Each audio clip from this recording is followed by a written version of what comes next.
ngoba uma sisuka senza le misebenzi yethu umsebenzi wenu uyaphazamiseka manje siyasithanda ukusenza inhlonipho size sizobika kini ukuthi hayi siphela ukwenza umsebenzi ngelanga lithile ubona ukuthi masisebenza imoto ihamba kancane ivimbeke imoto iphumelele iphile phekwethu ihambe kancane kungasheshi ngendlela manje kuyinhlonipho ukuthi uma sisuke sizosebenza endaweni siqale kini siqale emaphoyiseni siqale kumasipala siqale emadodeni endawo senzela ukuthi wonke umuntu noma sekwenzeka-ke lokho kubambeleleka kube ukuthi sonke siyazi ukuthi kwenzakalani.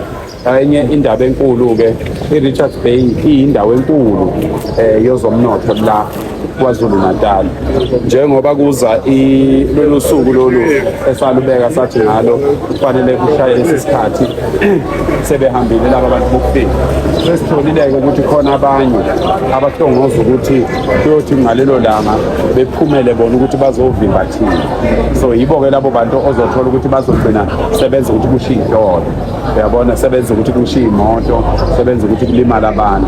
Manje-ke ngithande mina-ke ngahlakaniphela khona lapha erenki, so irenki ngiyayithemba kakhulu ngoba inamadoda, inabantu futhi abaneqiniso, inabantu abahlale bazi futhi ukuthi uma kwenzeka into yenzeke kanjani. Sebengizokhulekela lo mhlangano-ke ngoba siyezwa futhi ukuthi abanikazi bey'ndawo bamabhilidi lawo amadala bafuna ukuthenga iy'nsizwa lezi ezakithi ezidlalela lapha emadolobheni ukuthi zishise la mabhilidi kube ngathi ashiswe yithi ngoba bafuna bona ukuyofaka isicelo sokuthi bethole imali yokushwayelensa.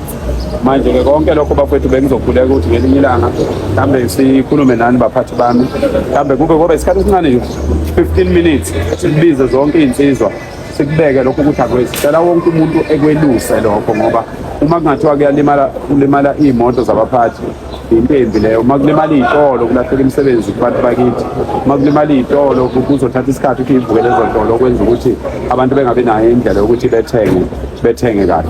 Siyacela nje kungabi bikho ngoba thina sikaze sisho ukuthi akube nodlame. Lento sayiqala abantu beyedelela ngayiqala kwaNongoma, sawulungisa uNongoma wabona ukuthi uyalunga, sadlulela oLundi sabona ukuthi kuyalunga, sadlulela eThekwini, sagcina-ke sesigcwelizwe lonke. Kodwa konke lapho esahamba khona akaze kube nodlame, akaze kufe umuntu, akaze kushiswe isitolo, akaze kwenziwe lutho. Kodwa iqiniso uma ningabukisisa bafowethu bayahamba laba bantu, bahamba impela ngobuningi babo futhi. Manje kusho ukuthi-ke lento esiyenza iyasebenza ngaphandle kokuthi sizesilimaza abantu. Manje bengizokhulekela lokho baphathi bami ukuthi ngizokhuleka ngelinye ilanga ukuthi ngikhombe ilanga sivumelane ngithathe izingcingo zabaphathi ngithi ngicela nje u-15 minutes ney'nsizwa zonke lezi ey'lapha erenki ngoba make sakhuluma ney'nsizwa lezi ey'lapha erenki kuyofana nokuthi sikhulume nebheyi yonke ngoba ibona bathwala wonke lo mphakathi owakhele lezi y'ndawo zasebheyi. Bekuyilokho kuphela baphathi bami. Baba, mhlonishwa sengilande kangaka kanti aniphelele. Cha, hayi ngilalelile. Uzwile. Siyathokoza bese uzocela lokho mphathi wami ukuthi hayi mina nginenkolelo enkulu yabantu abasebenza kule mboni. Nginenkolelo enkulu nothando lwabo futhi njalo uma ngizosebenza endaweni yabantu engiqala kubo ngaphambi kwamaphoyisa, ngaphambi kwamasipala, ngaphambi kwawonke umuntu ngiqale erenki ngoba ngiyakholelwa kumuntu othinta abantu zonke iy'nsuku ngoba uyena okwaziyo abantu. Sizokhulekela lokho ukuthi sizokhanda usuku mhlawumbe ngifone nizosho ukuthi ubani engingafona kuwo. Sicele nje mhlawumbe sinemeza nomuntu ukuthi hayi insizwa ayisondele nga-15 minutes kuphela sibeke lolu daba engilibekayo. Bengenzela ukuthi abaphathi sethi silibeka kubantu bebe bona sebazi ukuthi yini esifuna ukuyikhuluma kubantu. Kuyazwakala noma phela singakaphathiswa khona abaphathi abakhulu berenki akunankinga sesondela ukuyibona mhlawumbe fanele sibatshele ukuthi khona abantu ngoba njengoba usho nje ukuthi kwesinye isikhathi ukhanga kulimala izinto kuthiwa nigunyazoba ngithi ayibona bese ngiyasho ngiyazo nisho kithi nithi kuphakela u1 no2 no3 awukho right. Sicela ukuhlala phansi nawo silungise sikulungisana. Mina ngiyamenza ngibona ade ngibona futhi ngibona ngiyacela ngicela mina madoda angeke sikhulume manje, ngiyasikhuluma manje baba, kodwa ngifuna ukuthi noma ngabe yini noma ngabe ningakakwethu ningakakwethu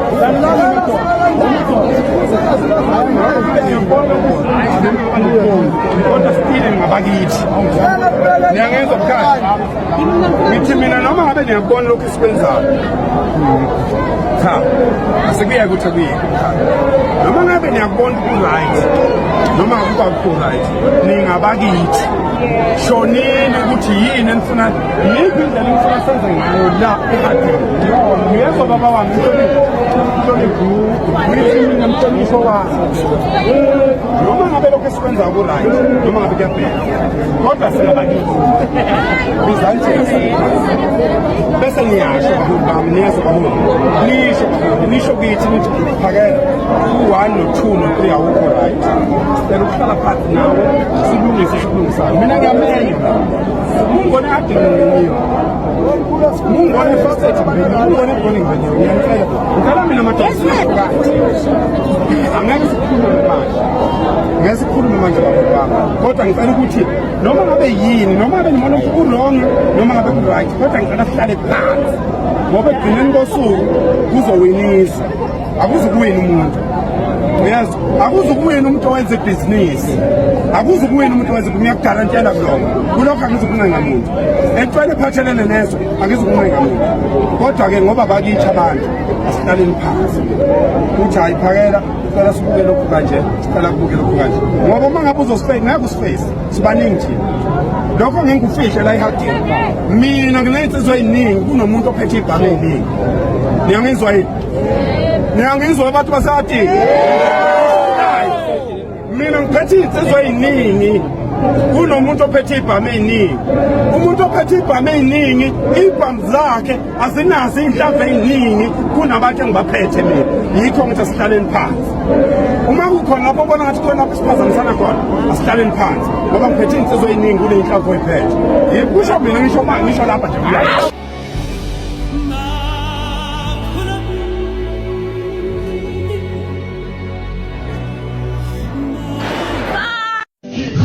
babu pakela umthakathi hayi uyasilimaza ndoda hayi uyasilimaza buka iy'moto zethu zimi kanjani ngathi isonto wena namhlanje hayi babu pakela umthakathi dedela abantu bethu abantu sisebenza ngabo labantu sisebenza ngamashangane thina ma engekho kanje sokwenze njani bakufakela hayi nisicabangele nathi madoda labantu abenze lutho labantu badedeleni madoda wasinda leli elavela itraveli ikumbile. While some politicians choose confrontation, Phakela Umthakathi has chosen respect and humility. Ahead of the 30th of June march and ongoing marches taking place across the entire South Africa, Phakela met with taxi bosses and taxi drivers to address their concerns, understanding that these demonstrations may affect the taxi industry in a huge way. He even bowed before them as a sign of respect and appreciation, to show that this, or whatever it is that we are doing, is very, very temporary. He pleaded with them and asked for permission to continue his work in a peaceful manner, making it clear that his mission is not against the taxi industry and for the future of South Africa, but it's for the future of South Africa. This act alone shows leadership, humility, and respect for the people who keep our country moving each and every single day.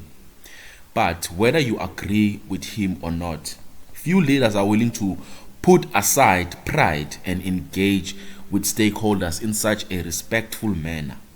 As 30th of June approaches, Phakela Umthakathi says he remains committed to working with all South Africans, including you watching right now, while ensuring that this or his message is heard peacefully and respectfully. But I need your commentary on this, so let's have a conversation. What do you think about this? Please leave us a comment and leave us a like. Let's have a conversation concerning this. What do you really think about this? Is it a bad move or is it a smart move from Phakela Umthakathi?